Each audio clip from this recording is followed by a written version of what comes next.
Okay, magandang gabi mga kapatid. Pasensya na po nung last ay hindi po tayo naputol po tayo, hindi na tayo nakabalik dahil talagang masama yung panahon at hindi po na ano mga kapatid. Hindi na po tayo nakabalik dahil sa signal natin. So ngayon andito ako sa labas ng bahay. So parang okay naman yung signal natin mga kapatid para hindi na ako babiyahe pa papuntang sentro para doon sa church school natin doon tayo magano kasi malakas doon ang signal. So sana ay tuloy-tuloy na po ito. So okay pa bang boses natin diyan mga kapatid? Yes, Prof. Okay Okay. po. Ayos. Clear. Okay. So tuloy po tayo.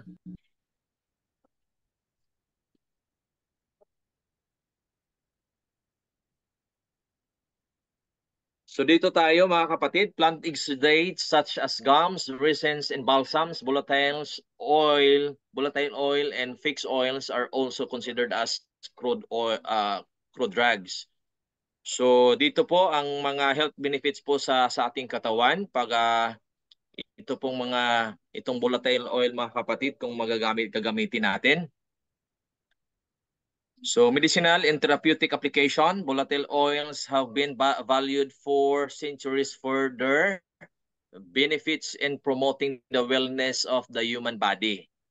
Their scents are used in aromatherapy and traditional medicine. So yung may mga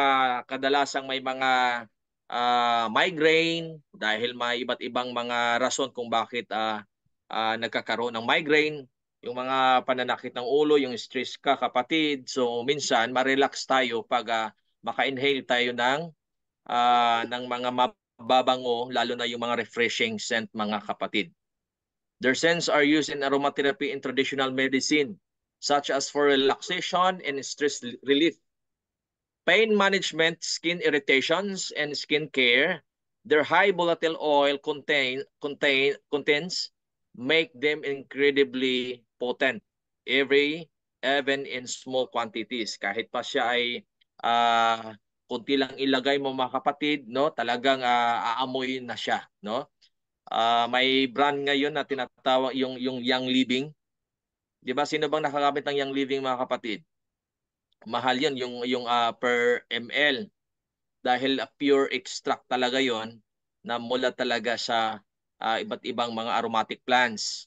So culinary and flavoring purposes, ginagamit din ito mga kapatid, depende doon sa tanim o sa halamang gamot or sa isang halaman. Ginagamit ito lalo na sa pangpaano. Ano bang kadalasan natin ginagamit dito sa Pilipinas? Yung pampabango, lalo na kung magsasaing tayo ng kanin, yung pandan, di ba? So yun yung anong mga kapatid, maano mo na aromatic talaga siya. Cosmetics and perfumery industry, the cosmetics and perfumery industry uses volatile oil for their scent. They are the essence of many fragrances and perfumes, lotions, and skincare products. So ano naman itong fixed oil? Is often referred to as a carrier oil and does not evaporate, no? Hindi siya pareho doon sa essential oil, yung volatile oil mga kapatid, dahil pag ma-expose siya sa hangin or hindi mo siya mailagay sa isang lalagyan na talagang hindi mapasukan ng hangin, so mag-ano siya mag-evaporate. Samantalang itong fixed oil mga kapatid, tinatawag itong carrier oil or base oil sa mga formulator. Ibig sabihin, ano ito, yung ano talaga, yung ginagamit talaga, yung 100%, yung 90% na oil na in-infuse lang doon yung mga essential oil. So yun ang ibig sabihin ng carrier oil or base oil mga kapatid. This can be blended with essential oils. Some common fixed oils include coconut, canola, olive, argan, sunflower, and jojoba, and etc. So yan po mga kadalasang ginagamit lalo na sa paggawa ng mga massage oil at iba't iba pang mga mga produkto mga kapatid na external at meron ding pang internal. So phytochemical extraction and isolation. Dito po tayo mga kapatid, papaano po siya? Is the process of isolating bioactive compounds from plants for further analysis and utilization. So pag gusto mong makuha talaga yung 100% na bioactive compound or phytochemical mga kapatid ng isang halaman, ay kailangan mo ng ganitong mga proseso. May mga proseso po mga kapatid. It typically involves the use of solvents to extract phytochemicals from plant materials such as leaves, roots, or fruits. So sa mga laboratory ay gumagamit po sila ng solvent para po na mahihiwalay yung hindi magagamit at yung gagamitin mga kapatid na mga phytochemicals sa kanilang pagsusuri o sa kanilang pag-aaral. Phytochemical extraction is a fundamental step in the study of plant-based medicine. So kukuha sila, no, dahil sa mga marami na ngayon na mga injectables na para sa cancer mga kapatid na plant-based. So pag-aaralan din natin 'yan. So sa panahon na kanilang nadiskubre at pinag-aralan yung isang phytochemical, so ina-isolate nila 'yon tapos sinusuri kung ano ba talaga ang impact nito sa tao. So gawa mo na sila, no, may formulation silang gagawin sa laboratory at dong yung gagawin nilang sa pag-test nitong gagawin nilang isang medisina, ay gagamit sila ng mga daga at ano pa mang mga hayop. Dietary supplements and natural products enabling researchers to explore their potential therapeutic and nutritional benefits. So marami na talaga ngayon mga kapatid na naglilipan na ngayon na mga plant-based products, no? At ngayon ang sikat ngayon ay yung mga produktong supplement mga kapatid, na lalo na binibenta ng mga networking companies. So katulad nito sa makikita nyo dito mga kapatid na ang saging, no? Ang saging, so sa iba't ibang bahagi o sa parte ng saging, mula doon sa kanyang root hanggang sa kanyang stem, sa kanyang dahon, sa kanyang buto, sa kanyang fruit, sa kanyang yung puso ng saging, at saka doon sa kanyang bulaklak. So kanila yung gagamitan ng solvent mga kapatid doon sa laboratory para makikita nila at makukuha nila ang mga phytochemicals na nandito sa saging. No? Number 1 na dito yung apigenin, dopamine. No? Marami po dito mga kapatid, no? Itong mga iba't ibang mga phytochemicals, lalo na itong anigurophone, camphorol, and beta-sitosterol. So base sa nakikita nilang mga itong nadiskubrihan itong mga phytochemicals na ito, ay kanilang ine-eksperimentuhan mga kapatid doon sa mga buhay na mga hayop. At doon nakikita nila na may ano talaga, no, may may epekto talaga siya. So kaya nakapag sila na itong mga phytochemicals na ito na mula sa saging ay isa palang immunomodulatory, no? At isa ding anti-cancer, anti-inflammatory, anti-microbial, no? Anti-ulcerogenic, and anti ano ba to? Hindi mabasa dito mga kapatid. Hypolipidemic at anti-helmintic mga kapatid. So marami siyang epekto na magaganda sa katawan ng tao. So yun lang. kailangan mo ng ganitong kadami o ganitong ganitong phytochemicals para Yes po, sir. magkakaroon talaga Prof. Arif, magkakaroon parang talaga siya hindi ng malipat epekto. yung slides niyo po. Yes po Doc. Nagbabasa po tayo dito sa picture. Okay. Different methods of extraction such as ethanol, methanol, chloroform, acetone, hexane, petroleum ether, ethyl acetate, and water were used to the phytochemical composition of plant species. So ito pong mga ginagamit mga kapatid, no, para ma-extract yung or makuha ang mga phytochemicals ng isang halaman. So ito yung mga pamaraan ng mga gumagawa o nag-aaral ng nag-aaral ng tanim mga kapatid at sinusuri at tinitingnan kung ano ang phytochemicals na nakapaloob nito. So itong isa, supercritical fluid extraction or yung tinatawag na SFE, at itong microwave assisted extraction, sonification extraction, zolet extraction, marinated extraction, hydrodistillation extraction, stem distillation extraction, ultra high pressure extraction, accelerated solvent extraction, at yung hot water extraction. So sa mga ito mga kapatid, may mga pamaraan na ito ay gagamit ng isang machine. Pero meron din dito na gagamit ka lang ng katulad nitong common na ginagamit or pamaraan mga kapatid na mag-extract, katulad nitong marinated extraction, no? At itong hydrodistillation, itong stem distillation, no? Hot water extraction or decoction mga kapatid, no? So ito yung mga common na madaling gawin mga kapatid para ma-extract yung phytochemicals. Ang disadvantage lang po, lalo na kung gagamit na ng makaano na ng high temperature talaga, ay yung potency at yung ibang mga sensitive na mga phytochemicals ay mawawalang bisa po. Kibali maano po siya mga kapatid, ma-neutralize po dahil sa high temperature.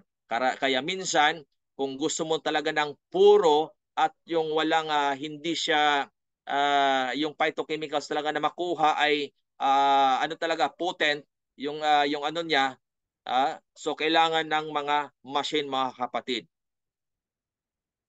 So dito, example dito sa isang halaman na Terminalia cibulia fruit, no? May mga paraan dito na gumagamit ng mga instrumento mga kapatid na para ma-extract at makuha upang mapag-aralan ang mga phytochemicals kung ano man nasa loob nito.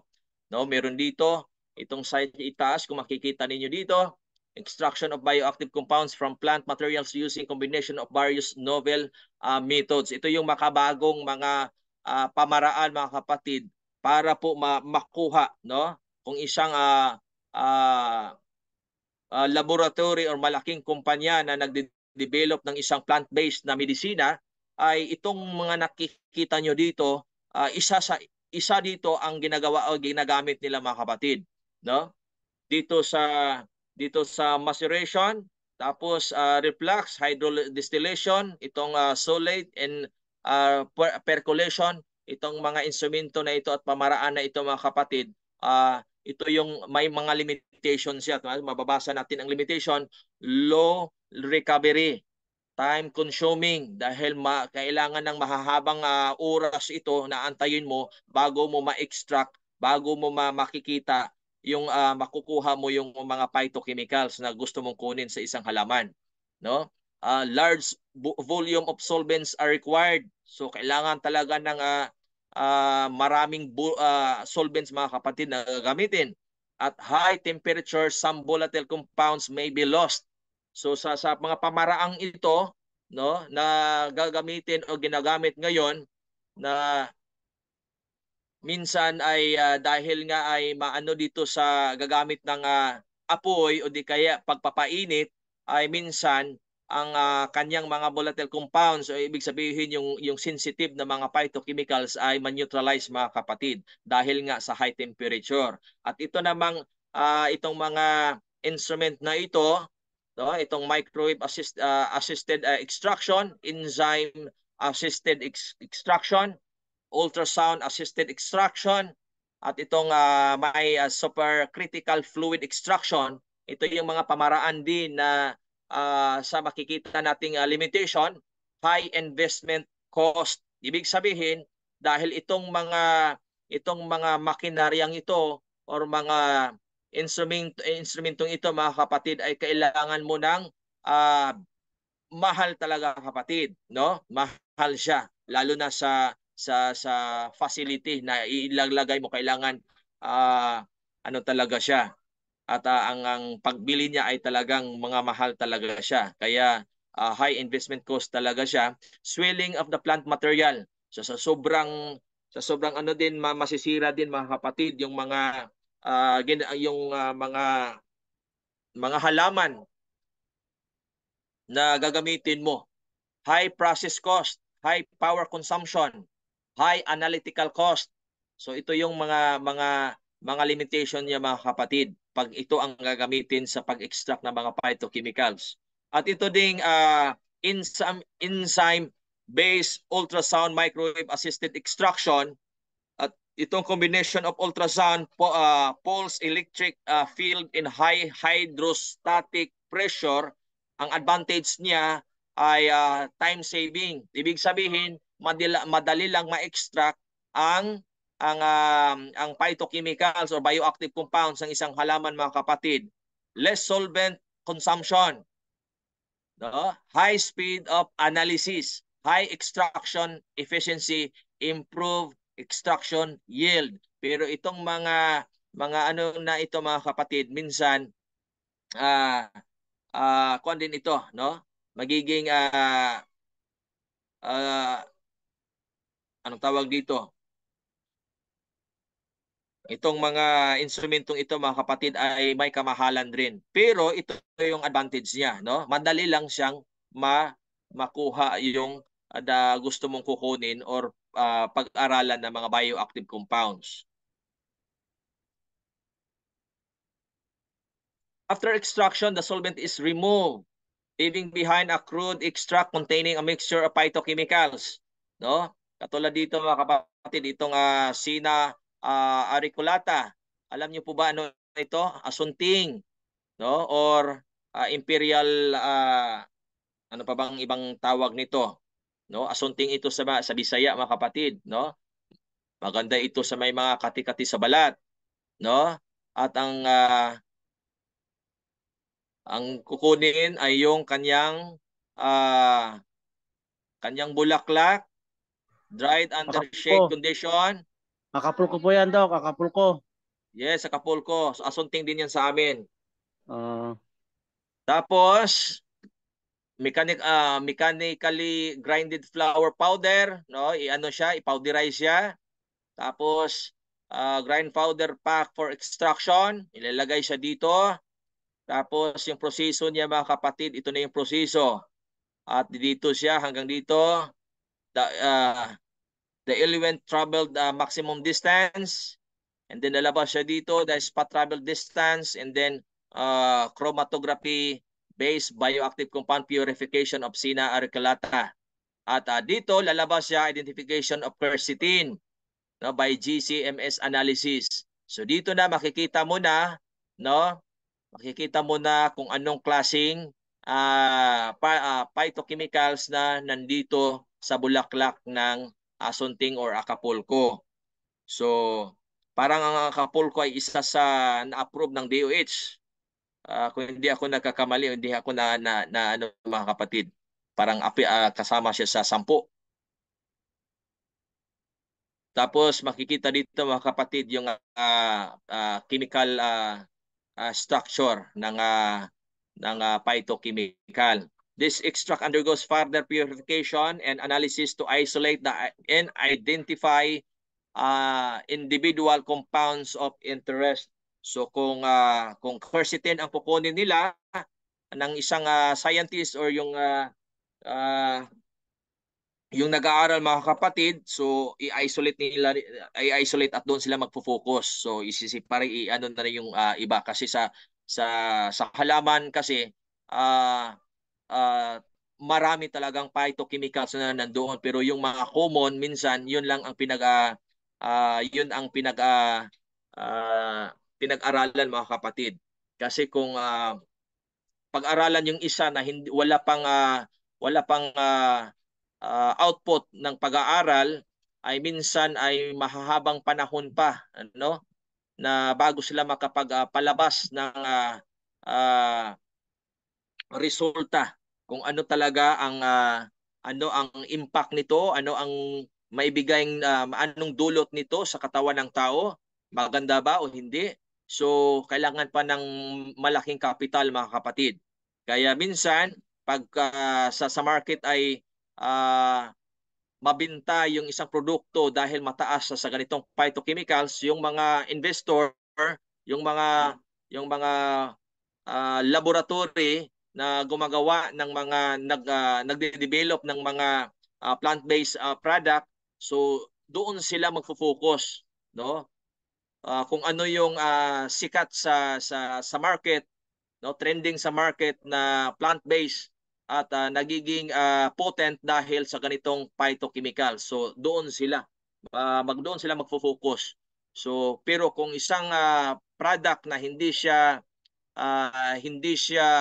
trending at hindi pa siya lumabas sa market, minsan kailangan pa ng mahabang panahon sa pagsusuri at kailangan ng malaking pera mga kapatid para makapagpalabas talaga ng bago, brand new, at the same time yung tinatawag na mahahaba pang proseso mga kapatid. Phytochemicals analysis is the process of identifying, quantifying, and characterizing the chemical compounds present in plant materials. No, isang pamaraan ito mga kapatid, ito yung tinatawag na PA or phytochemical analysis, no, pag-identify kung anong merong phytochemicals na nandito sa ganitong klaseng halaman. Pag-quantify, ilan ba o gaano ba kadami, no, yung mga phytochemicals mga kapatid na makukuha mula dito. At and characterizing the chemical compounds present in plants, it involves various techniques and methods aimed at studying in phytochemicals compositions of plants. Phytochemicals analysis helps researchers understand the chemical composition of plant and identify potentially bioactive compounds that may have therapeutic or medicinal properties. Kaya marami na ngayong nag-aaral patungkol sa mga halaman dahil nakikita nila na nabuksan ang isipan ng mga tao na lumalayo na sa synthetic. Dahil na rin sa public awareness ng ating mga lalo na sa ating iglesia, lalo na sa ating church mga kapatid, na nagbibigay tayo ng education sa public patungkol sa plant-based diet. So minsan natwitwist din ang focus ng mga kapitalista. Kaya minsan nag-shift sila sa pag-aaral at pag-invest doon sa mga plant-based mga kapatid na mga produkto. Ibig sabihin, kailangan nila ng pagsusuri, kailangan nila ng mga maraming gagawin para makapaghanap ng isang halaman o makapagdiskubre ng isang produkto mula sa ganitong klaseng halaman. This analysis is essential in fields like pharmacognosy, herbal medicine, and natural product chemistry, where the investigation of plant-derived compounds is crucial for drug discovery and development. Scientists can explore the pharmacological activities of phytochemicals or bioactive compounds, investigating their potential therapeutic effects. The development of this process is attributed to 4 significant events or factors. Katulad nito mga kapatid, no? Itong isolation of penicillin. Palihog ko sa kuan sa bata kay ning kuan diri sa kuan sa wire. Kuha kay iyang ibot ang kuan, ang extension wire.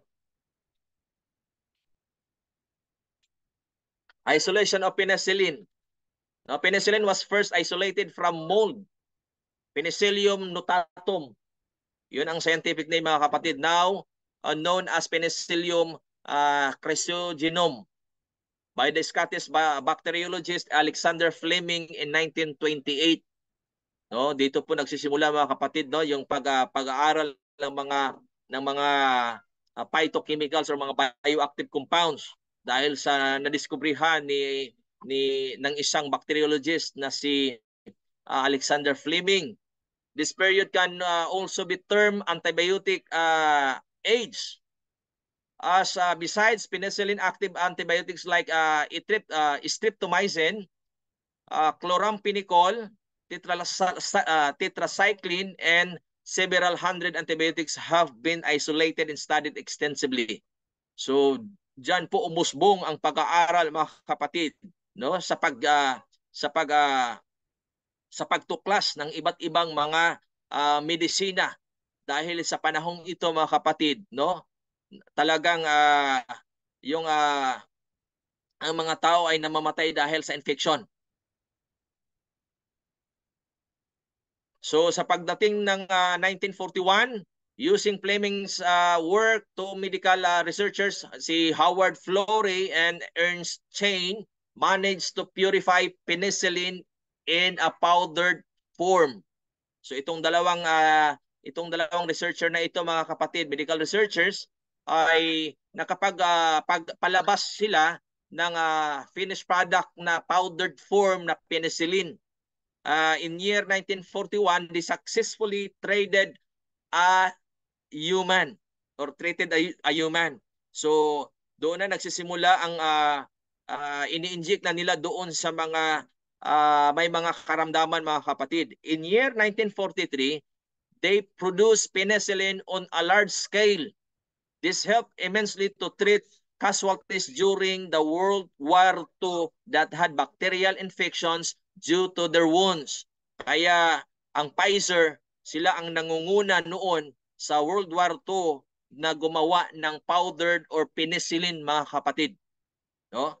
Mula doon sa pag-aaral, output na ng dalawang medical researchers mga kapatid. Kaya nung panahon ng World War II, hindi na namamatay ang mga tao, may namamatay man yung hindi na talaga na agapan, pero maraming nasalba mga kapatid sa mga sundalo mula doon sa bacterial infection dahil sa kanilang mga sugat, dahil na meron ng penicillin, no?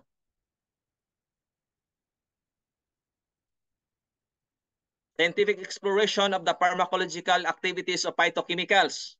Steroid hormones like progesterone were isolated by partial synthesis from diosgenin and other steroid supplements by Marker's method. Cortisone and hydrocortisone are obtained from progesterone by chemical and microbial reaction. No? Diosgenin, a steroidal sapogenin, occurs abundantly in plants such as Dioscorea alata. Ano iyon mga kapatid? Itong purple yam. Mataas po yan siya sa diosgenin na may na phytochemical mga kapatid. No? Smilax china or China root and Trigonella Phonum graecum or fenugreek. Diosgenin has been demonstrated to contain anti-diabetic and hypolipidemic activities. So ito po ang kanyang epekto mga kapatid sa katawan ng tao dahil sa kanyang taglay na phytochemicals na tinatawag na diosgenin, no? na maganda siya mga kapatid dahil isa siyang anti-diabetic and hypolipidemic.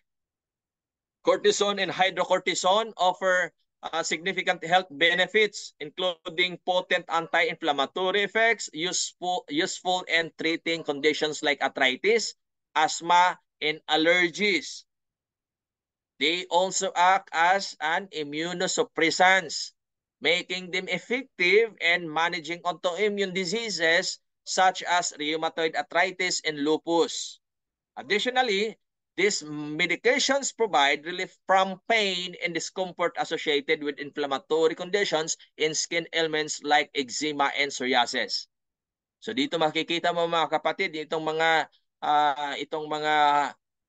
mga tumutubo lang sa gilid-gilid mga kapatid. Meron pa lang sa pag-aaral ng mga sayantista ay talagang meron siyang pakinabang sa ating katawan. Kaya ano talaga sa ating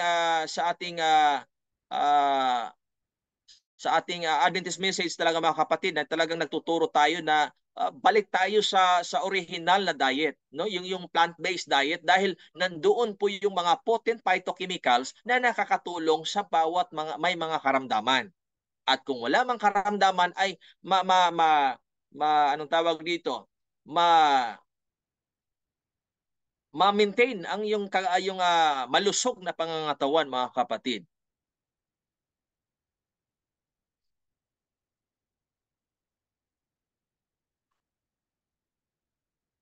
Scientific exploration, isa din dito yung tinatawag na periwinkle, di ba? Itong periwinkle mga kapatid ay talagang nasa ano lang, yung mga bulaklak na tinatanim natin sa gilid sa ating bahay, no? Ito may maraming kulay itong bulaklak mga kapatid. May pagka-purple, may pagka-yellow, may pagka-red, may pagka-pink. Iba't ibang kulay nito mga kapatid. The more na makulay, no? Yung dark, yung kulay ng isang tanim at lalo na makikita natin sa mga bulaklak mga kapatid. Ang ibig sabihin nun, yung tanim na yan or yung bulaklak na yan ay mataas po siya sa phytochemicals. No? At kung susuriin yan, makikita doon kung ano ang mga phytochemicals na nakapaloob. Kaya isang sinyalis mga kapatid ng isang halaman or ang isang halaman mga kapatid, makikita mo kung mataas siya, kung potent siya mga kapatid sa makikita mo sa amoy, ano mo sa amoy, sa kulay ng kanyang dahon, sa kanyang bulaklak at sa kanyang lasa. Kaya itong periwinkle mga kapatid, itong nakikita nyo dito, itong vincristine, no? Isang cytotoxic na injectable mga kapatid. Isolation of vinca alkaloids, especially vincristine and vinblastine. Vincristine was found useful in treatment of leukemia.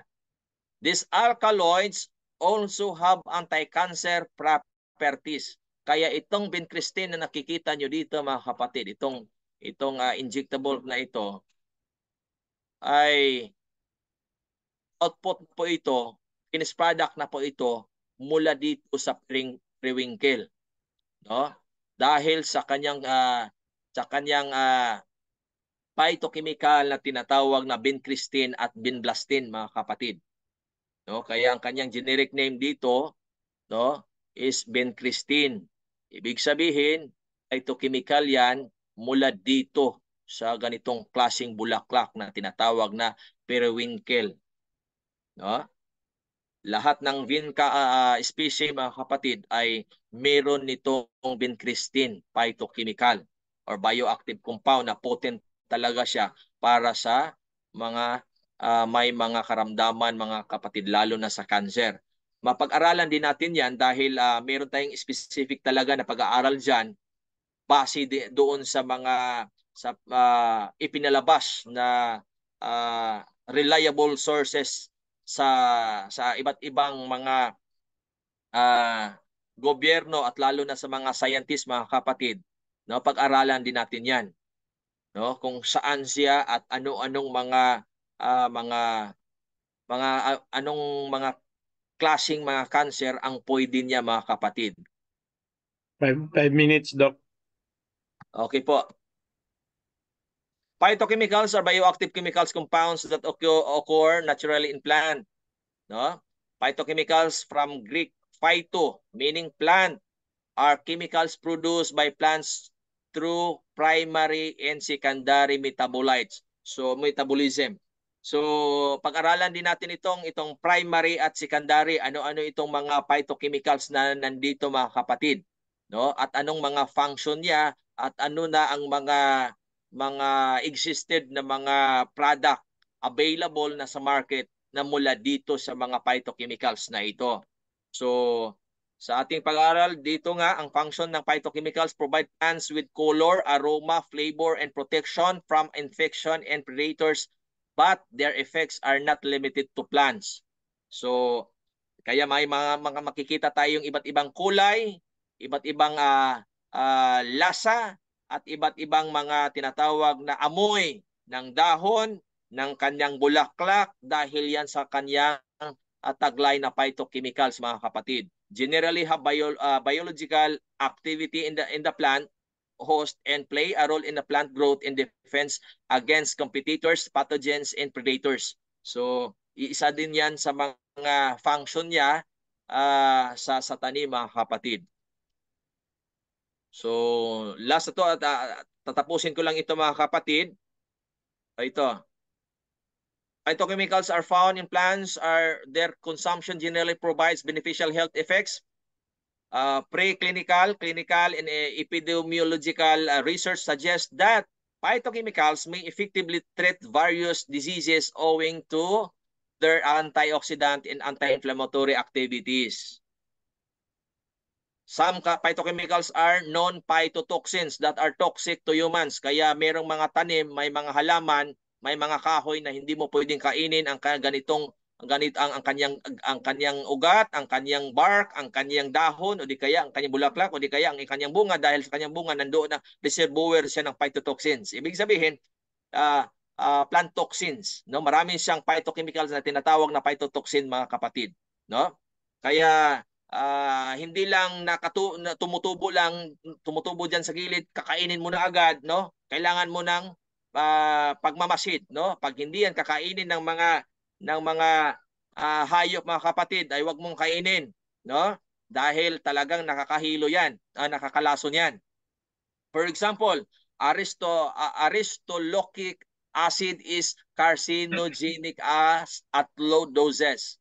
Some phytochemicals are anti-nutrients that interfere with the absorption of nutrients. Kaya kailangan talaga dito, mapalad talaga tayo dito, mga kapatid, dahil dito din natin mapag-aralan kung ano yung mga phytochemicals na mga anti-nutrients, no? Anong ibig sabihin nun? Interfere with the absorption of nutrients, no? Ibig sabihin kung makain mo yan, ma-intake mo yan, no? Pag iinom ka ng medisina mo, di kaya kung ano mang mga vitamins diyan inaano mo, walang epekto 'yon dahil siya po ang haharang, mag-neutralize siya, no? Others such as some polyphenols and flavonoids may be pro-oxidants in high ingested amounts. So kaya kailangan talaga ang pag-aaral sa tanim kung ano yung mga epekto niya dala doon kung kakainin sa ng tao. Last na ito, mga kapatid, primary metabolites are compounds that are related to important physiological functions in organisms. Hence, they are generally found in all plant species and are directly involved in growth, development, and reproduction. So yun po ang function ng primary metabolites, mga kapatid. Ano yun? Para sa kanyang growth, development, and reproduction. A slide, mga kapatid. Organic compounds of small molecular weight present in living tissue. Chemical compounds produced during the growth and development processes. involved in the primary metabolic processes of respiration and photosynthesis, intermediate products of anabolic metabolism, which are used by the cells for the formation of essential macromolecules. Ang example nito, mga kapatid, ng primary metabolites, number 1, sugars. Pag-aralan din natin ang sugars, no? Yung mga plant sugars, mga kapatid. Vitamins, ano yung mga vitamins na na-available ngayon, no? Saan siya marami, no? Amino acids, itong mga amino acids, mga kapatid, no? Ating pag-aaralan din ito, fatty acids, nucleosides, no? No nucleotides and organic acids. So yun po ang mga example po ng mga tinatawag na primary metabolite, mga kapatid.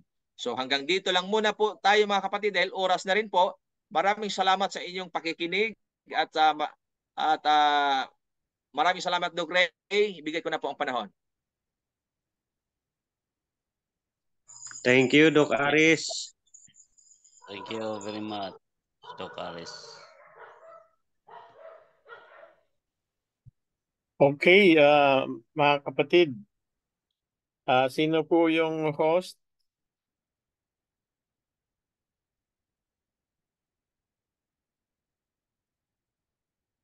Si Sir Nerd Stock. Okay. Kung wala namang question na, pwede na tayong exit.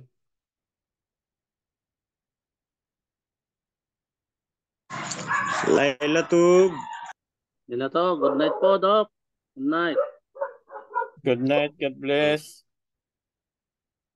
Right po. Thank you, Doc Aris.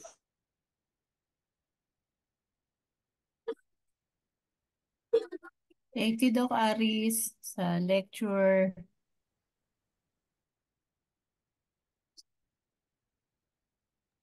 Good night po. Thank Welcome you. po.